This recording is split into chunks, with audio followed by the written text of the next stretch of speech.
वालेकुम student, nuclear physics की आज जो आप टॉपिक डिस्कस करेंगे वो है mess spectrograph. Mess spectrograph it's a kind of device जो कि आइसोटोप्स को डिटेक्ट करने के लिए यूज़ होती है। तो ये एक इलेक्ट्रोमैग्नेटिक डिवाइस है और इसमें आपके पास आइसोटोप्स हों जो कि डिफरेंट टाइप्स के हैं, तो उनको डिटेक्ट करने के लिए आप इस डिवाइस को यूज़ करेंगे।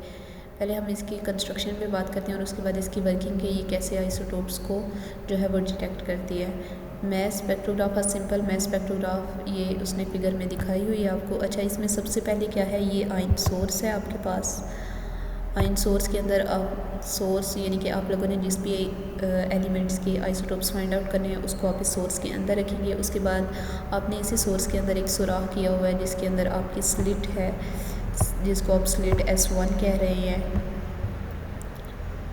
ये S1 स्लिट हो गई। उसके बाद आप इसको एक पोटेंशियल डिफरेंस देंगे क्योंकि आपके पास ये आयन सोर्स है यानी चार्जेस हैं, तो इनको आप जैसे ही पोटेंशियल देंगे तो ये मूव करेंगे, चार्जेस फ्लो करेंगे।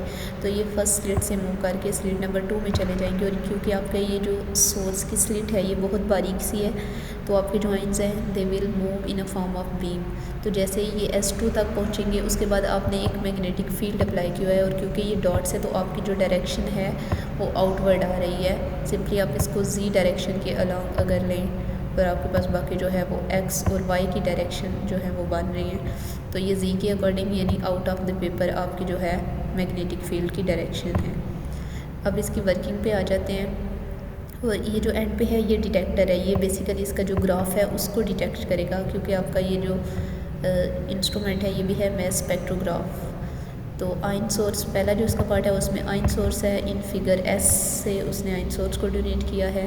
This source ionize the atoms और molecule of elements under the investigation, यानी जिस एलिमेंट्स की या जिस एटम या मॉलिक्यूल्स की आप लोगों ने आइसोटोप्स फाइंड आउट करने हैं उसको ये जो सोर्स है ये आयोनाइज करेगा। 1 इलेक्ट्रॉन इज़ रिमूव, और ये जो आपके पास एलिमेंट्स है ये इन फॉर्म ऑफ पेपर्स होने चाहिए। 1 electron is remove from the particle making ions with net positive charge E। आप ये जो आपके पास एलिमेंट होगा उसको आप आयोनाइज करेंगे, आयंस में कन्वर्ट करेंगे। उसके लिए सिंपल आप उसमें से एक इलेक्ट्रॉन को रिमूव कर दें तो उसके पास सिंपल नेट पॉजिटिव चार्ज आ जाएगा।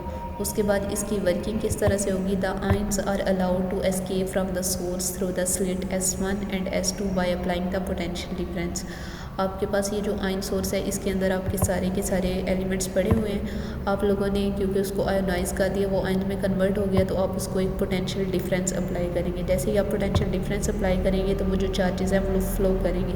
तो क्योंकि आपने स्लिट से एक स्मॉल सा डिस्टेंस दिया हुआ है उसे, तो वो एक बीम की फॉर्म में फ्लो करता हुआ स्लिट S2 तक चला जाएगा।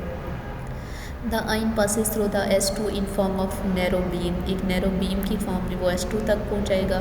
The kinetic energy of single charge आइन एट द स्लिट S2, इस पॉइंट पे वो अभी उसको क्योंकि आपने सिर्फ इलेक्ट्रिक पोटेंशियल दिया है तो आपकी जो काइनेटिक एनर्जी होगी उस चार्ज की वो इक्वल हो जाएगी उसकी पोटेंशियल डिफरेंस, यानी आप जो इलेक्ट्रिकल एनर्जी उसे दे रहे हैं। तो इलेक्ट्रिकल एनर्जी में VE आएगा, E उसका चार्ज है, V पोटेंशियल डिफरेंस है, M mass and V velocity. The ions are then subjected to a perpendicular and uniform magnetic field. ये जो आपने इक्वेशन 1 तक कैलकुलेशन किया है ये आपकी इलेक्ट्रिक फील्ड की सारी कैलकुलेशन है। उसके बाद आइन फर्दर अब एंटर हो गया है मैग्नेटिक फील्ड में जो कि B है in a vacuum chamber where they are deflected in a semi circular path toward the detector. जैसे ही वो मैग्नेटिक फील्ड में एंटर होंगे तो वो एक सेमी सर्कल बनाते हुए डिटेक्टर में कलेक्ट हो जाएंगे। The detector records the number of ions arriving पर सेकंड। जो डिटेक्टर है वो जितने भी नंबर ऑफ आइंस जो हैं वो आ रहे हैं पर सेकंड में उन सबको डिटेक्ट करेगा। अब आपको उस डिटेक्टर से उसकी अन्य आइसोटोप्स की आइडेंटिफिकेशन कैसे होगी, देखें वो सेमी सर्कल में मूव करके आ रहा है तो centripetal force applied by the magnetic field, जो मैग्नेटिक फील्ड आपने अप्लाई किया है वो उसको जो है वो सर्कल में मूव करा रहा है यानी सेंट्रीपिटल फोर्स दे रहा है। आपकी जो सेंट्रीपिटल फोर्स है that is provided by the magnetic field जो कि BeV है। यहाँ से आपकी जो वेलोसिटी है ये कैंसिल हो जाएगी स्केयर के साथ। बाकी जो रिमेनिंग चीज़ें हैं उनमें से अगर आपने मैस को फाइंड आउट करना है तो आपका R भी दूसरी साइड पे चला जाएगा और जो V है वो इस साइड पे आके डिवाइड हो जाएगा। तो आपके पास मैस की इक्वेशन क्या बन गई, M = BER/B। तो इक्वेशन आप 1 आपकी थी kinetic energy is equal to electrical energy. तो इसमें से अगर आप V² की वैल्यू फाइंड आउट करें तो आपके पास ये सारी चीज़ें इस साइड पे आ जाएंगी, 2 इधर आके मल्टीप्लाई हो जाएगा और मैस डिवाइड हो जाएगा। तो आपके पास v स्क्वायर यानी वेलोसिटी का स्क्वायर क्या आ जाएगा 2v/m। ओके, ये स्मॉल v है, ये कैपिटल नहीं, ये स्मॉल v है जो कि उसकी वेलोसिटी है। क्योंकि आपने सिर्फ v की वैल्यू फाइंड आउट करनी है तो आप दोनों साइड्स पे अंडर रूट लेंगे। इस साइड पे अंडर रूट लेने से जो v का स्क्वायर है वो ख़त्म हो जाएगा। तो सिंपल वेलोसिटी की वैल्यू आपके पास क्या आ जाएगी 2ve/m। अब आपके पास ये जो v की वैल्यू आई है इसको आप इक्वेशन नंबर 1 में पुट करेंगे। m = b/r, ऊपर वाली चीज़ें सेम रहेंगी, v की जगह पे आपने ये वैल्यू पुट कर देनी है √2ve/m। लेकिन अब क्योंकि आपने इसके अंदर से मैस और रेडियस का रिलेशन निकालना है तो आप ये वाली जो सारी इक्वेशन है इसका स्क्वायर लेंगे। इसका स्क्वायर लेंगे m square, b square, e square, r square और जो नीचे वाली साइड है यहाँ से अंडर रूट ख़त्म हो जाएगा। तो ये नीचे जो m है इसको भी आप ऊपर ले जाएंगे और बाकी सारी कैलकुलेशन को ये जो m है और दूसरी साइड पे m स्क्वायर है ये कैंसिल हो जाएंगे, ये m और इससे ये कैंसिल हो जाएगा। बाकी आपके पास जो चीज़ें रहेंगी अब वो है m = b स्क्वायर, e ये जो एक स्क्वायर है ये इसके साथ कैंसिल हो जाएगा। तो आपके पास e/r square over 2v × b square. तो अगर आपने इसी इक्वेशन में से रेडियस की वैल्यू कैलकुलेट करनी है तो आप रेडियस को इसी साइड पे रहने देंगे और जो बाकी सारी चीज़ें हैं उनको दूसरी साइड पे जाके डिवाइड कर देंगे। तो आपके पास रेडियस क्योंकि स्क्वायर में आ रहा है तो अगेन आप उसका अंडर रूट लेंगे तो r हमारे पास आ जाएगा 2v/e/b स्क्वायर × √m। ये सेम ही है, m के अंदर ही है, लेकिन क्योंकि आपने रिलेशनशिप फाइंड आउट करना है तो आपके पास क्योंकि 2 स्केलर क्वांटिटी कांस्टेंट, उसके बाद b जो है वो पोटेंशियल डिफरेंस आप खुद अप्लाई कर रहे हैं वो भी आप कांस्टेंट रख रहे हैं। इलेक्ट्रिक चार्ज जो कि E है, इसके अलावा b स्क्वायर यानी मैग्नेटिक फील्ड, ये सारी चीज़ें कांस्टेंट हो जाएंगी। तो आपका जो रेडियस होगा वो जो सेमी सर्कल बन रहे थे वो आपका डायरेक्टली डिपेंड कर रहा है √m पे, क्योंकि आइसोटोप्स के डिफरेंट मैसेज होंगे और आपके पास मैसेज आपको पता होंगे और जो रेडियस है वो आप सर्कल का फाइंड आउट करेंगे डिटेक्टर के थ्रू।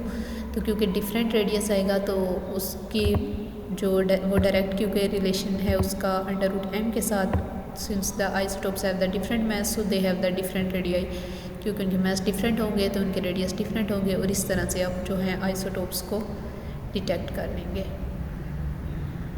उसके बाद नेक्स्ट है अबंडेंस ऑफ आयंस। अच्छा, जो डिटेक्टर है वो आपको एक ग्राफ की फॉर्म में पिक्चर देगा। ये the mass spectrum of naturally occurring neon showing 3 isotopes whose atomic number is 20, 21 and 22, the larger the peak the more abundant of the isotope।